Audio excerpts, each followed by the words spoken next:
surati Presiden demi keadilan. Di tengah proses hukum yang masih berjalan, kuasa hukum Nikita Mirzani mengambil langkah strategis dengan menyiapkan surat permohonan ke berbagai instansi tinggi negara. Usman Lawara, selaku pengacara, menegaskan bahwa langkah ini merupakan bentuk pemanfaatan hak konstitusional yang dimiliki setiap warga negara. Semua langkah hukum akan kita ambil.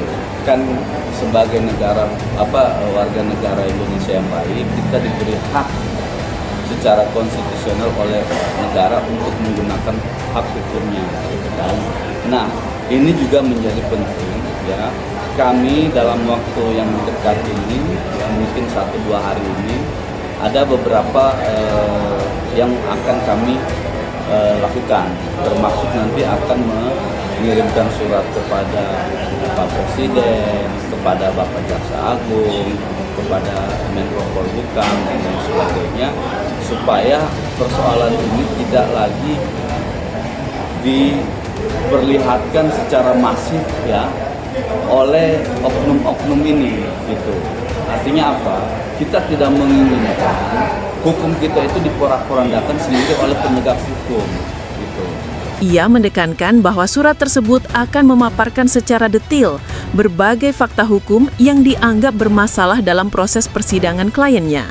Menurutnya, telah terjadi ketidaksesuaian dalam penanganan kasus yang menjerat artis berusia 39 tahun tersebut. Bukan kita meragukan kinerja dari kejaksaan, bukan juga kita mengatakan bahwa jaksa ini tidak benar, tidak. Tapi dengan fakta ini kami mau menyampaikan kepada Bapak Presiden, kepada Bapak Jaksa Agung dan pihak-pihak yang berkepentingan lainnya nanti, gitu kan. Kami mau menyampaikan ini loh, ada perbuatan yang begini, ya. Perbuatan ini kemudian diterapkan kepada klien kami. Dalam hal ini Nikita dan Ismail Marzuki. Apakah penegakan hukum ini akan terus diporak-porandakan seperti sekarang ini? Ini kan sudah banyak, ya.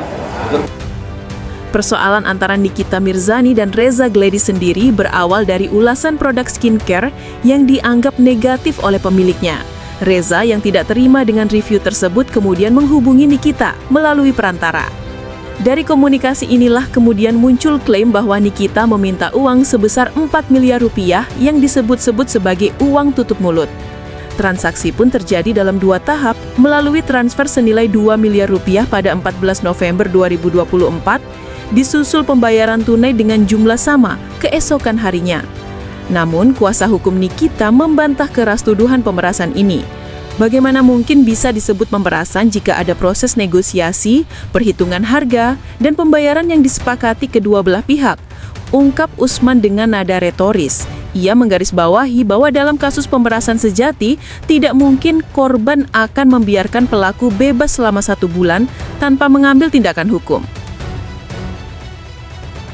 Terbukti sudah di persidangan bagaimana fakta-fakta yang ada di persidangan, bahwa semua itu mengarah kepada sebuah kesepakatan, semua itu mengarah kepada sebuah adanya kerjasama bisnis, ada negosiasi, ada dealan harga, ada pembayaran. Ya, kalau dikatakan memeras pada bulan November, kan sudah dibayar bulan November, ya. Masa orang memeras dibiarkan saja begitu selama 1 bulan gitu kan, dan disampaikan lagi nanti 1 tahun ingetin ya. Langkah pengiriman surat kepada Presiden dan pejabat tinggi lainnya ini menunjukkan eskalasi dalam upaya pembelaan tim hukum Nikita.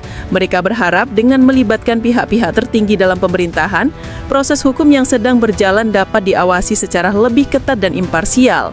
Sementara itu, Nikita sendiri terus menjalani proses persidangan dengan tuntutan 11 tahun penjara plus denda 2 miliar rupiah sambil berharap adanya keadilan yang berpihak pada kebenaran.